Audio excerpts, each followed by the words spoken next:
you have the opportunity to impact your client's life in all aspects.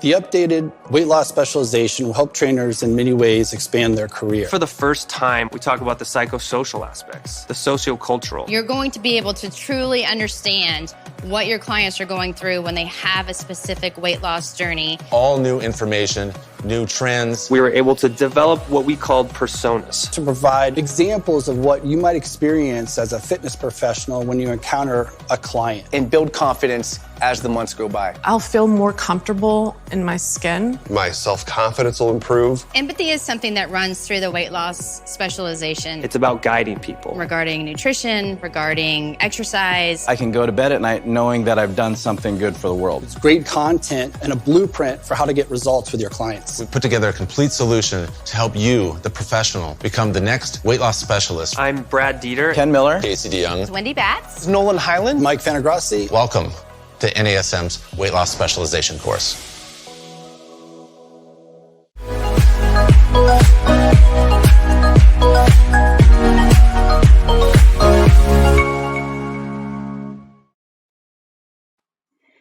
Hello and welcome again to another episode of Random Fit. Me, Ken Miller, and I am with Miss Wendy Batts. Wendy, how are you? I am great. How are you, Ken?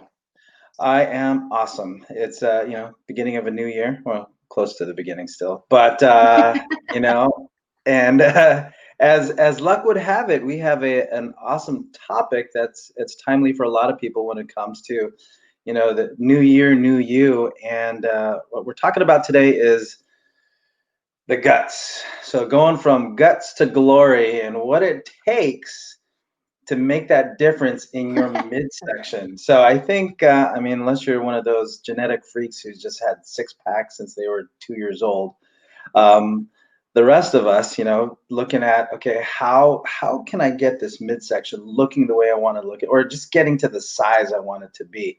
So when we talk about guts to glory, we're talking about, what's going on between, your chest and your front pockets, right? So when we talk about what's going on in the midsection, the muffin top, as my friends would call it on me, what's going on, muffin top? I think we all might have a little something to say about this. What do you think, Wendy? I 100% agree. I mean, if you talk to some of my clients that first come in, they're like, I've done, I wanted to have abs like Britney Spears, when she used to do her crazy ab routine. She had posted it in a magazine once that she was doing 500 crunches a day. And I had clients came in that said, I have been doing 500 crunches a day. It may take, multiple times throughout the day for me to reach that number. However, my abs are not changing and I don't understand why. And all I have to do is laugh and ask, well, why are you in here? Am I here to work on your abs, or what's the issue? And it's usually, well, my lower back is killing me and my abs still are not showing. So that's right. Usually what I get.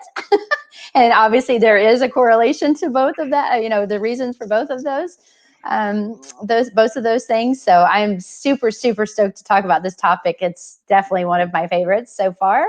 And hopefully you guys will enjoy it as well.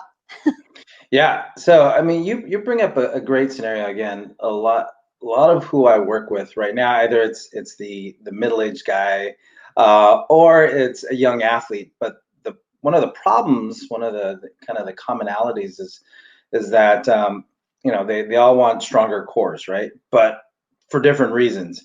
And for the older person, someone that's been on the workforce, a little bit older, maybe a little deconditioned, who doesn't say that they want to lose a little bit, a couple inches, across the midsection? But you wind up having to work on stability and strength first. I know, which we'll get into that. But for the older guy, it's because they've got that low back pain. I know we're not here to talk about low back pain. That'll be another episode down the road. But they've got that going. And to your point, Wendy, they say, well, I've been doing some crunches. I've been on this machine. I've been trying this and that. I saw this thing on YouTube and I've been trying it, but now my back hurts. And then you also have the same thing with the younger guy who wants to maybe throw better, throw harder. And they want to work on their abs, more for, if you're talking about the 20-something-year-old, of course, who doesn't want to just make that six-pack even more obvious. It's like, dude, you already got a six-pack. You don't need, a quarter-inch deep abs.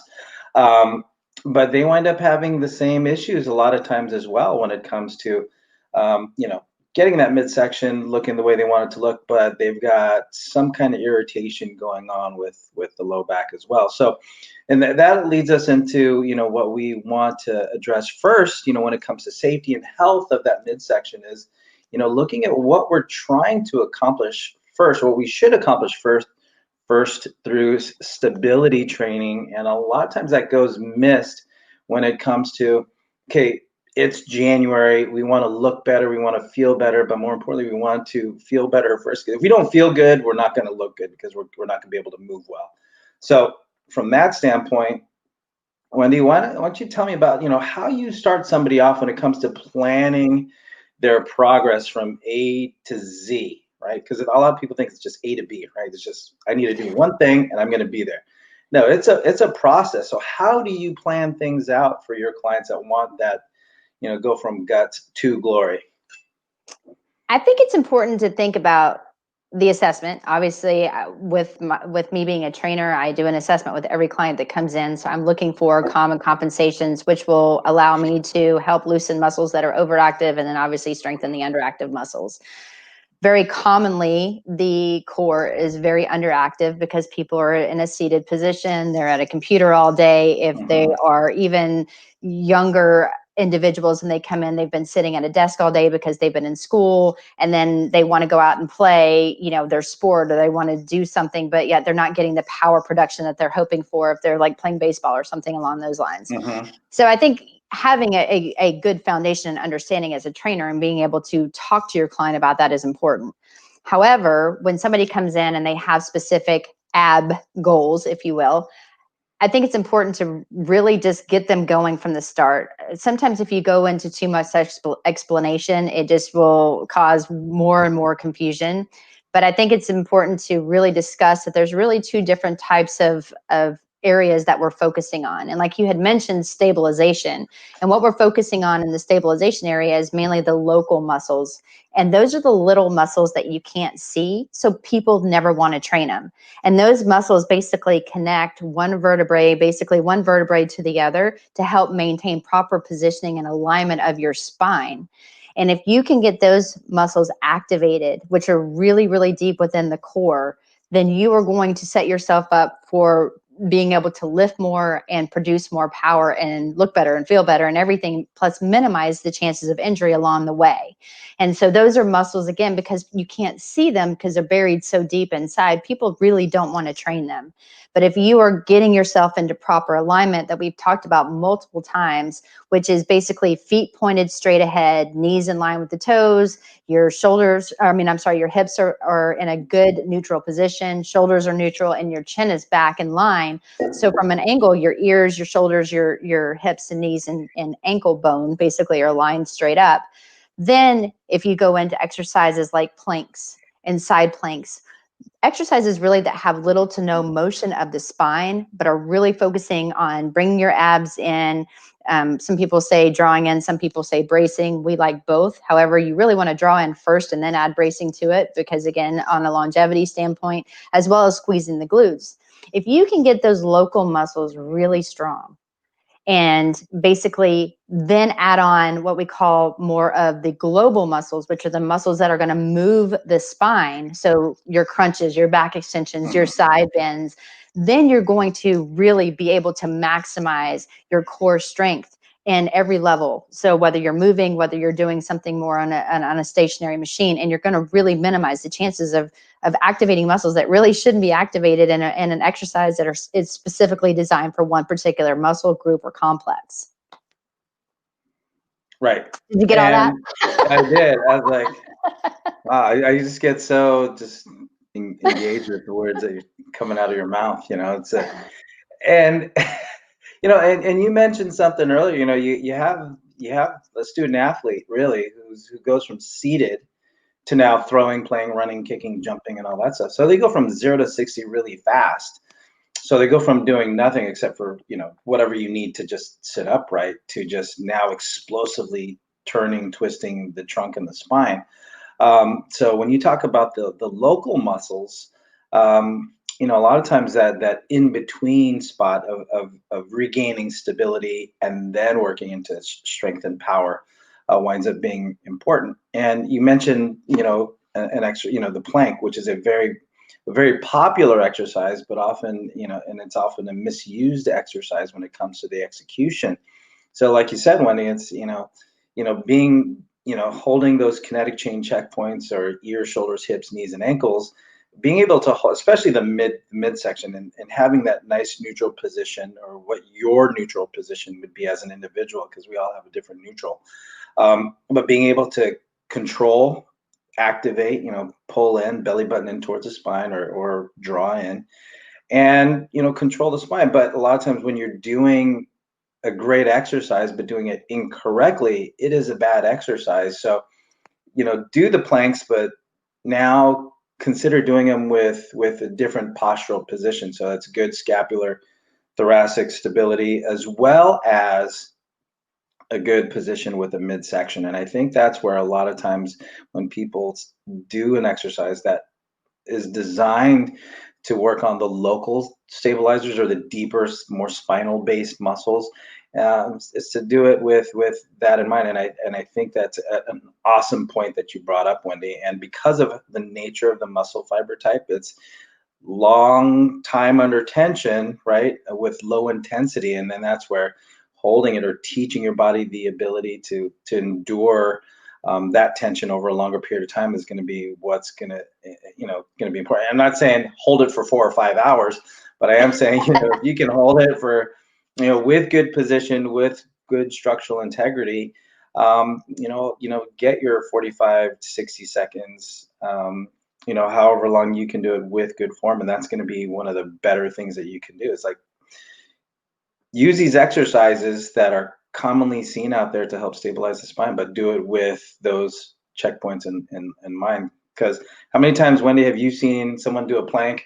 Their head is forward, their shoulder blades are, all winged up, just popping off of the rib cage, and they've got a nice big low back arch, and they say that I can hold a plank for 5 minutes, right? That's what you'll see. And it's like, well, show me, right? But I want you to show me with abs in, neutral position with the low back, shoulder blades on the rib cage, and a head in a better position. And then we'll bust the clock out and see how long you can hold that up there.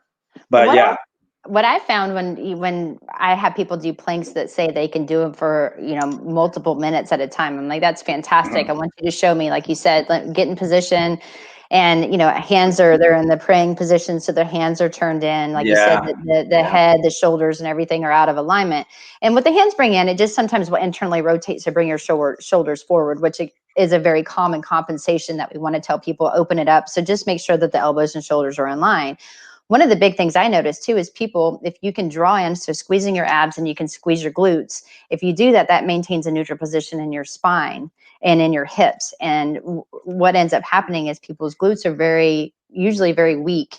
And because of that, when you ask them to activate them, they can't do it. So they try to bring their heels together as well. And so they start using more adductor magnus, or basically your inner thigh, that can really do some damage to the positioning of different muscles in your glutes, as well as your legs and low back. And I just challenge them, I want you to do it for reps. So come up, I want you to really squeeze your glutes, draw in, make sure you maintain proper alignment. And I have them do anywhere from like 12 to 20 repetitions, holding for 3 to 4 seconds each, where they have to completely relax and then go back up and completely relax. And so it teaches the body how to activate, relax. So on the turn of a dime, those muscles know how to quickly activate. And I've found that to be very beneficial, because once they realize how hard that is, they're bought in. And then I really do have them bought into their program. But one thing I do want to mention is, oftentimes when people say that they've come in and they've been crunching and they haven't seen changes, other than maybe they've got some discomfort now in like the lower back, is that people can come in and have a very strong global musculature area, meaning the muscles that move the spine forward, back, side to side. Those muscles can be very strong because they have been you've been working on those very often. But it's very, very important to think about the muscles that protect the spine, because ideally those local muscles are super important to activate first. So when you actually go into flexion and extension of the spine, which is what you do when you're doing a sit-up, you curl in and then you slowly roll out of that. You want the vertebrae to be lined up correctly. So therefore you don't have compression.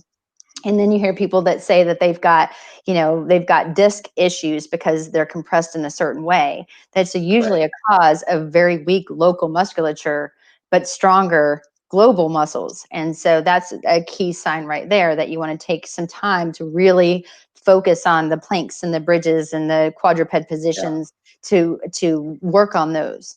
But we could talk local and global all day.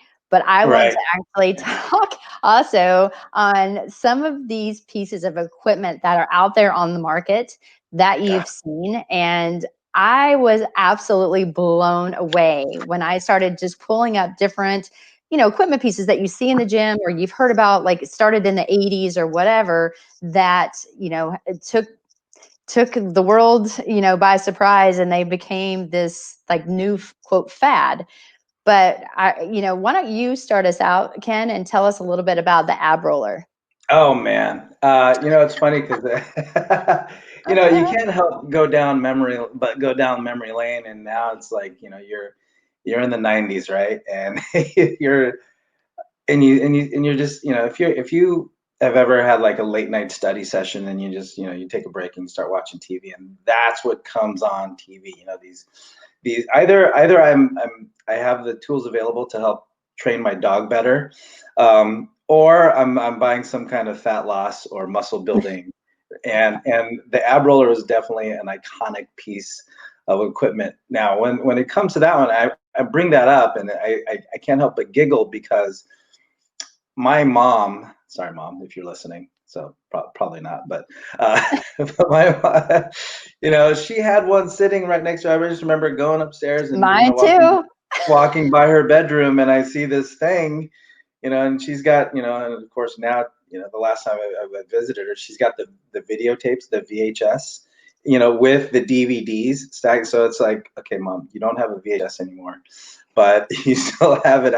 But that just gives you some kind of timestamp on when these pieces of equipment came out. But I remember the ab roller was sitting right there. She's got the mat out, and the ab roller is sitting right at one end of it. And this was one of those pieces. Again, you did flex the spine, and that's what, if you're going to use those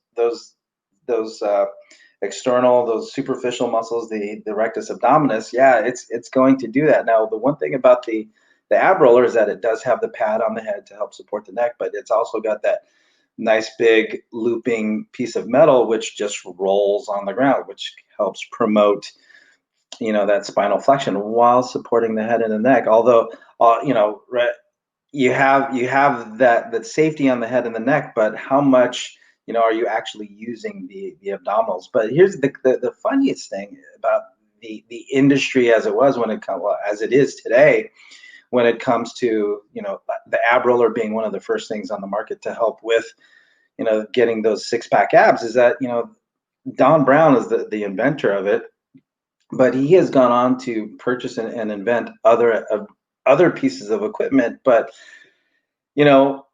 when we talk about exercise products overall, this is one thing that blew on. It's become $1 billion industry, Wendy. The ab roller was, I want to say, one of those that helped kicked it off. But when you think about what we've done already with the Thigh Master, and you throw this in there, but when we talk about the ab roller, this Don Brown's been able to capitalize and make a business out of abdominal machines.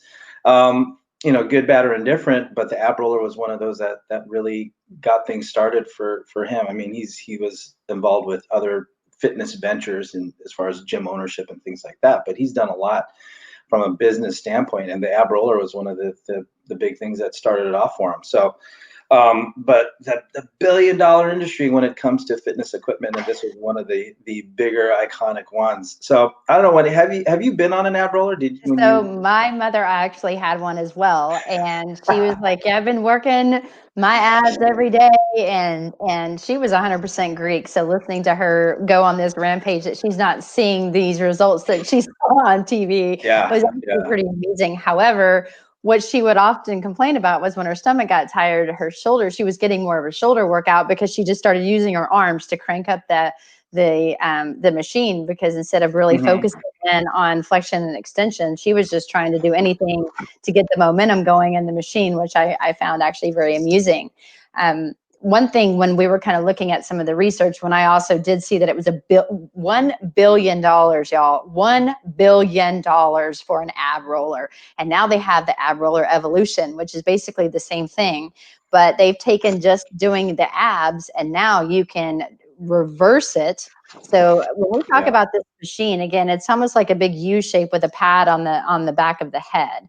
And so if you think about you're doing crunches this way and then you turn it over, now they're showing like how you can do push-ups with it. So it's almost like a push-up bar, which is obviously a very safe position for your wrist, which isn't a bad thing. It's elevated, which is easier than being on the ground, which they're selling this piece of equipment as a total body workout.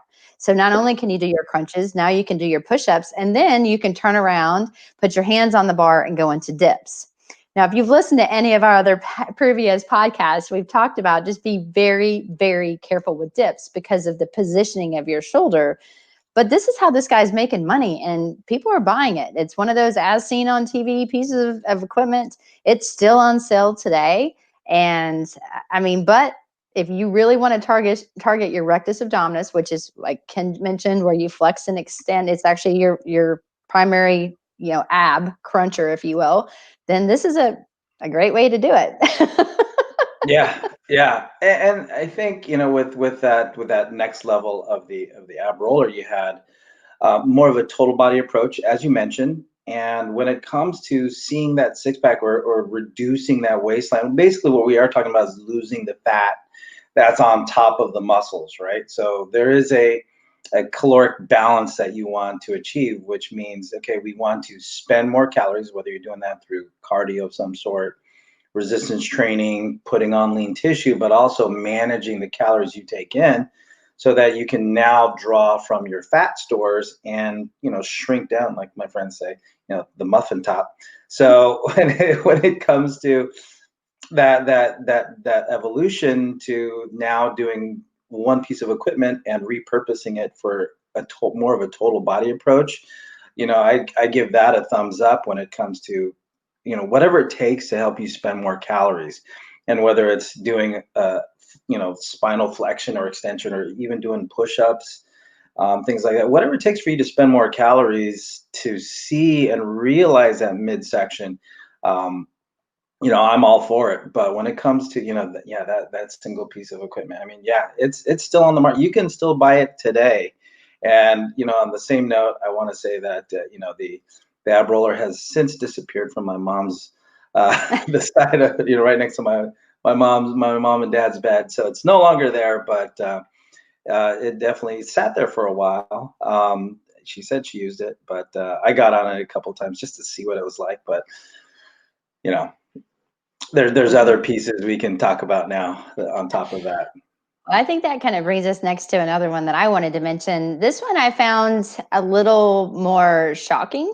It's called the Cruncher. So the Cruncher with a K. Again, this was another one of those as seen on TV. It seems like we talk a lot of these as seen on TVs. Apparently, we've just got way too much time on our hands. But the way that they advertise this, so basically you're sitting, and this is how they market it. You can sit on your couch and you can melt basically and burn calories while building lean muscles in your abs. And so when I look at it, it's almost kind of like a chomper, right? So you're sitting down, this is pretty much in your lap, and you're actually crunching forward and back. And this is pretty much the motion that you're doing. Yeah. Again, you are doing spinal flexion. The one thing that I've seen when I was looking at people doing this, I had never personally used one. So again, I probably shouldn't knock it till I try it. but they were talking that you can bring your knees up and you can really work a lot of your hip flexors. One thing is with the hip flexors are often very overactive in people. And so you're actually continuously bringing your knees up, working a muscle that's very overactive. And there's your psoas muscle, which is, basically one of your hip flexors that attaches to every one of your lumbar spine. And if you really aren't getting the flexion and extension and you're just bending at the hip and then bringing your knees up at the same time, that poor muscle that's very overactive in multiple people that connect to the lower back can often become even more aggravated because you're constantly working a muscle in a shortened position, which can feed into more compensations and lead to more issues. But you know what? If you want to be able to do abs while sitting on your couch watching television, maybe this is the machine for you. I don't know what your thoughts were when you saw it, but that was my main takeaway. Well, I think, the way my mind works now is because everybody's seated already, right? And I mean, if you're looking for something to do while you're watching, Bridgerton or, The Expanse or whatever is on Netflix, right? You look for what you can do seated while you're watching TV. But as I've seen it, you have the flexion. You're flexing down, and like you said, Wendy, you can also go the other way and march your knees up towards your shoulders as well as your shoulders towards your knees. But I just can't get away from the fact that we are seated a lot. So whether you're a student athlete who sits down a lot behind a computer and then gets up and runs, or you're that corporate athlete who's now behind the computer, seated, flexed, heads forward, shoulders forward. If I'm going to work on my abdominals, I'd rather do it some other position from that seated position, just because we're now getting this overuse pattern of flexion, and the way gravity works. The second I move forward, gravity is going to start pulling me down. So that I'd rather flex with a different position relative to gravity versus gravity is going to suck me down anyway. And I know that you have the resistance of the cruncher, but I'd rather do it I'd rather do it on my back or somewhere else, TV aside. But I don't know. Again, I would have to, going back to what we talked about earlier, is if you've established good spinal stability, all that excess, there's going to be stress through the lower and mid spine. It's just, did you prepare your spine enough to do all this flexion? Whether you're going shoulders down or knees up. And again, with the hip flexors, as they can be overactive with a lot of people, I just, would take a second look at whether or not I want to get those hip flexors to work that much more and under resistance, unless we've done some work to help stabilize or teach the client how to stabilize their spine. And then you want to vary it up a little bit. And, Well, I'm okay with variety, but well, and another thing when you're reading kind of the marketing and you really wanting to find out about this product is, they're marketing it like for 5 minutes a day. If you do this every day for 5 minutes, and it's like 5 minutes is a very long time. Usually when people are really building a good foundation, or they're really starting to get into strength exercises where you're actually crunching and working on flexion and extension, or, side to side or rotational movements, because you've, like you said, built a good foundation. We're usually saying on average, let's say, 3 sets of anywhere from 8 to 12 repetitions. And that does not take 5 minutes. But if you're already in a compensatory, or where you're compensating, I guess that's the best way of saying it. When you already, you said it right. I know, but it's more of like, I just want to think, if my hip flexors are overactive, I'm showing different compensations. I don't have a strong, like inner core or the local muscles. And then I start doing this for 5 minutes. It scares me, because again, this went into the mad public, late night TV. Everyone wants strong abs. They're sitting, feeling, on their couch late. They're not sleeping. They're like, what, this is the machine for me. And I don't know, that one could actually probably keep us in business. However, the next exercise, I know I have used with clients who have obviously worked on their local muscles and were strong. But why don't you tell us a little bit about the ABDolly? ABDolly.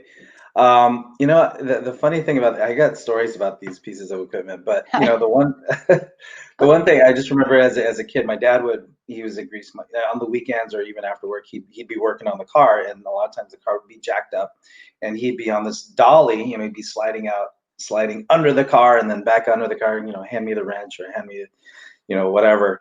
But when I saw the ABDolly, when you think about the ABDolly, it's like, oh, okay, it's got wheels and I can scoot left and right. And the great thing about this is its diversity. So they talk about it as an abdominal exercise, right? Like, so you're basically on this platform that has wheels, and you are, rolling out, extending out, reaching out.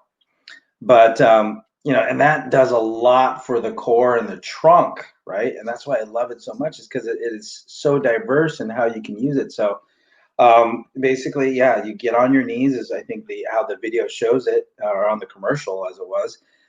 You're rolling out, extending your hips, leaning forward, reaching forward, and there's different ways of using your hips as well as your shoulders.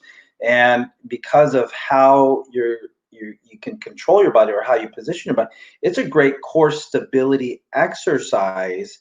Again, we can't talk about how important that is as far as establishing core stability, and a piece of machinery that actually supports that, if you do it right, is something that can benefit a lot of people, especially when it comes to, okay, what's it going to take for me to keep my spine, my midsection safe, so that if I want to do crunches, if I want to do the cruncher, if I want to do the ab roller, those things I'll be okay there, as long as I build that up, and the ABDolly actually helps support that.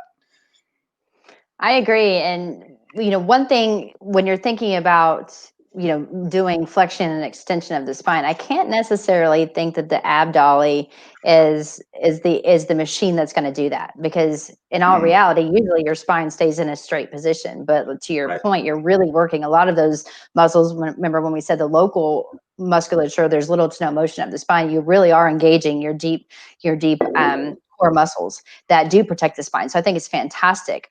One thing also, though, to consider is if somebody is very overactive in their lats, and so when they lift their hands over their head and they have a low back arch, then that usually means there's tightness in their lat area, which is a huge muscle of the back that attaches to the lower back.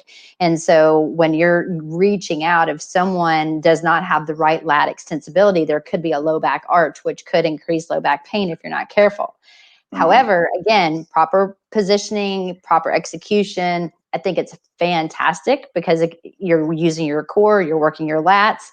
You can do cardio on it. So I've had clients get in that position and they've actually had to do mountain climbers, or they are holding that position and I have them do walking planks, if you will. And I've even had people sit on it. And when I train some of my youth, I'll line like 2 or 3 of them up, and we have a starting line, and everyone's seated on them, and they dig their heels in and they have to forward walk. So it's really good to activate the hamstrings, and it's super hard, but they race each other. So it's it's definitely fun.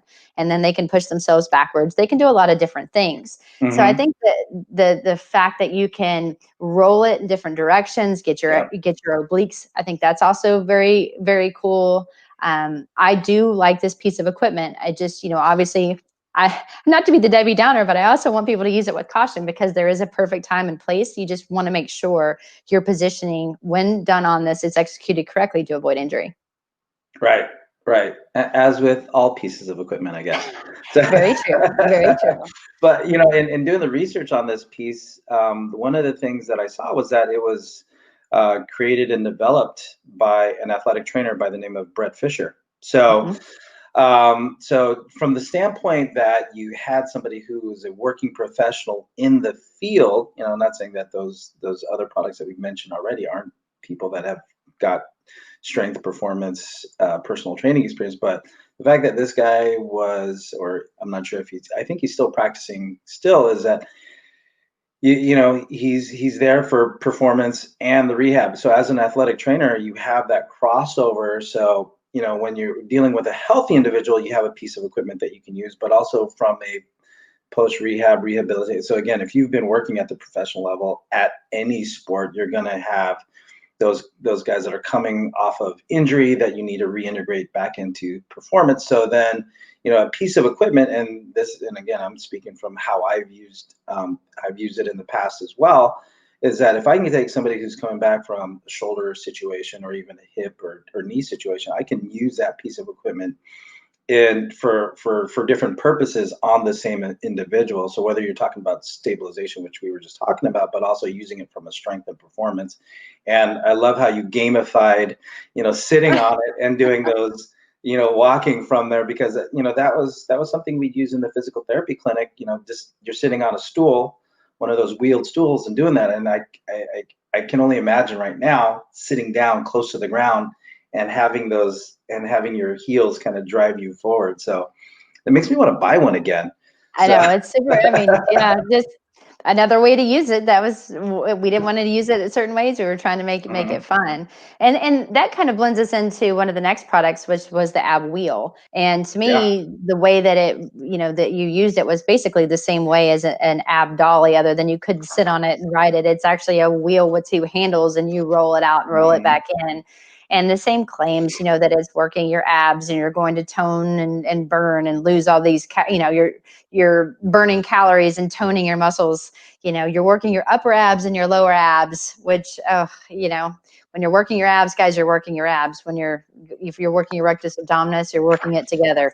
And, so little things like that. And the same things to think about when you're rolling out, making sure there's no low back arch, making sure you've got good positioning. The one thing that when you're looking at kind of the marketing and you're looking at this particular product is it's very portable. So it's easy for you to pack in your bag if you wanted to do that and take it with you. So that's definitely a bonus. But most of these now, when you're looking at it online, if they're still for sale, they're saying, come with all these bonus, I'll give you gel pads for your knees when you're going out and doing this, or that there's like an additional DVD with nutritional advice. And so I think they finally come to the understanding, based on probably consumer feedback, that I have been doing this crunching. I've been using this wheel. I've done this for 5 minutes. I'm doing everything you're saying. I'm seeing no change, because their diet is horrible. And as you said, you can't spot reduce. We've talked about that multiple times. And you can't lose just the muffin top. You're losing, things throughout you're leaning out throughout your entire body. So you can't solely target just your abs to lose the fat. And everyone's got six packs. You're just going to have to layer down until you can see it. But I did find that very interesting, and I'll give, like I said, I think it's a great product. But I do like now that they're saying, hey, you really want to see these benefits, you got to think about what you're putting in your mouth too. Right. And with the ab, there, I mean, when we talk about any of these pieces of equipment, some say knockoff, but other there'll be other variations of them. But one of the variations that I love about the wheel concept, as far as doing like what you said with the you're reaching out and you've got the wheel, but they've also got the variations where you can put your foot in a strap, and now it's your feet that are doing the reaching out. So not necessarily just the arms, but now we can get more of a lower body bias towards those reaching out position that you were encouraged to do with the hand. So that's one of the variations that I really love about it, to where now we have an upper body stimulus where I'm anchoring from the knee, or maybe even the toes, depending on how strong of a core you've got working. But now you anchor the upper body, and now it's the legs that can do the extension. So when it comes to that variation of how to stimulate or use the trunk, that's one of the things that I appreciate. And to your point, Wendy, when it comes to spending calories, again, we've talked about this on other podcasts, like as many different ways as you can stimulate whatever you're trying to work on. When we talked about the biceps and the triceps and the variability there, with the wheel, now that you have variations of it from both the upper and the lower body, whatever it takes to get various, I guess, vectors of resistance, you're going to be in a better position when it comes to your core stability, which, again, I think if you don't understand by now how much we appreciate core stability versus core strength, that's one of those things that it gets a thumbs up in my book when it comes to how much I would use it and promote it and use it with my clients and athletes.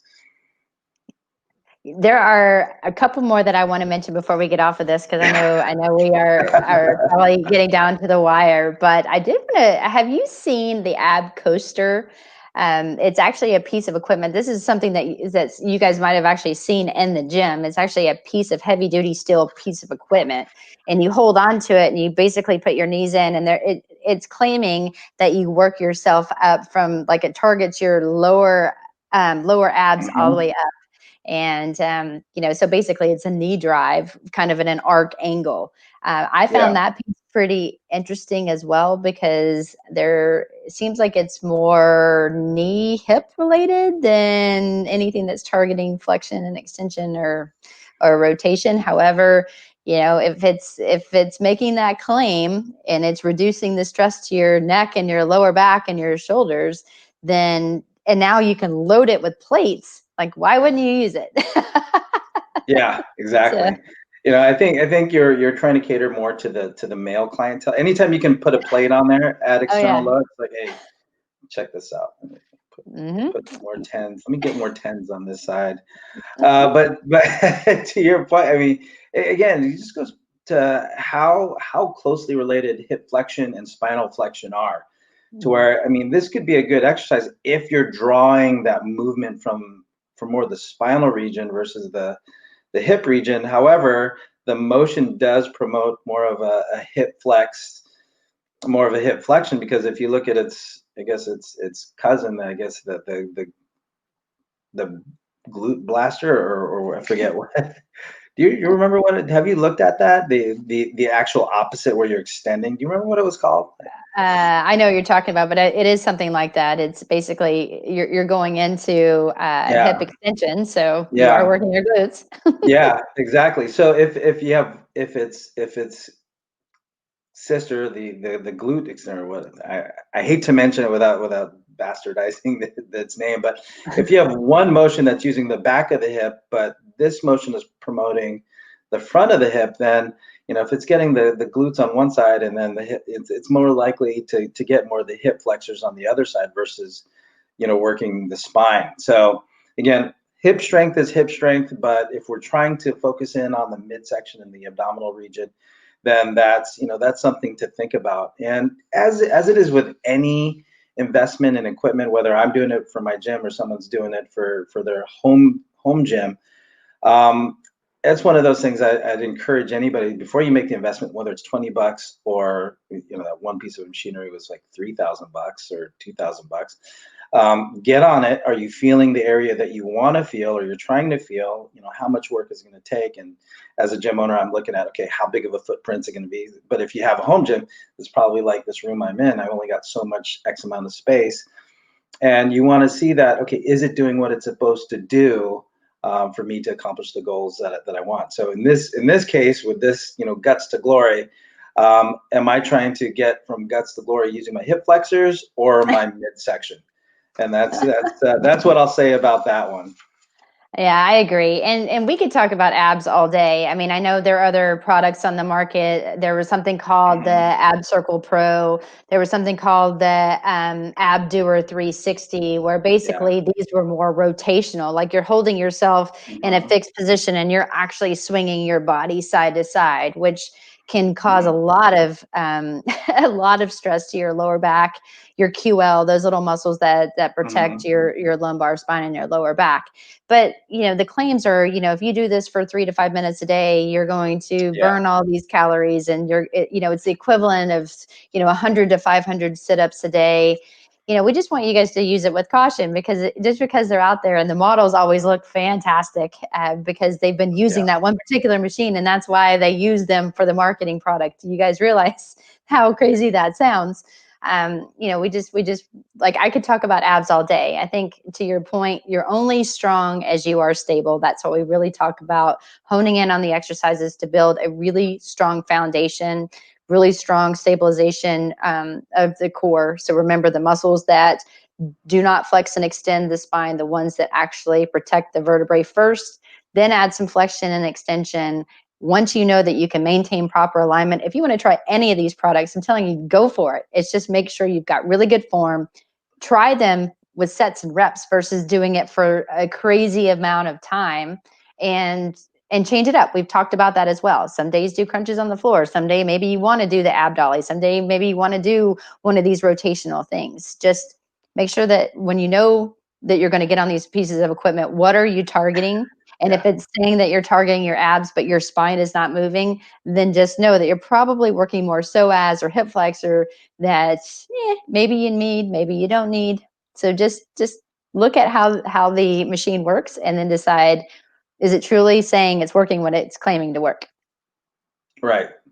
And that, Wendy, is as good a summary as I could ever. And that's a wrap. Well, if I knew you were trying to get off the podcast that fast, I would have ended it sooner. Again, I love this topic, so I could talk about it forever. I'm just sure our producers are like, hello. yeah. So keeping this to a 40 to 45 minute conversation is, especially when we're talking about the equipment that elicits the results that we're looking for. A lot of money, like I said, $1 billion from one company. So that's a lot of money being shelled out to realize goals and dreams that are yet to be attained for a lot of it. Sorry. Hey, some of this is keeping us in business as trainers, so that's true. But we're here overall, to educate. Yeah, we're trying to help educate and create a more judicious consumer. Is what I like to say. Yeah, I use the judicious in there. But with that said, Wendy, thank you so much again for sharing your wealth of knowledge and your experiences, especially when it comes to this equipment. So I'm going to look for my mom's ab roller now that I'm thinking about it. I'm sure mine was somewhere in Goodwill by now. There's no way that that's at our house. Yeah. So, all right, everybody. Hey, if you like what you just listened to and everything, if you want to go back to other podcasts that we've talked about, but if you like what you listened to and hope for more in the future, which we hope to deliver more for you in the future with as much education and entertainment as we can possibly deliver, on behalf of Wendy and I, like, subscribe, follow, download so you can listen to it at your convenience. But we here at Random Fit really appreciate you hanging on with us and spending this time that we had to talk about Guts to Glory. So take care, everybody. Be well, and we'll catch you next time.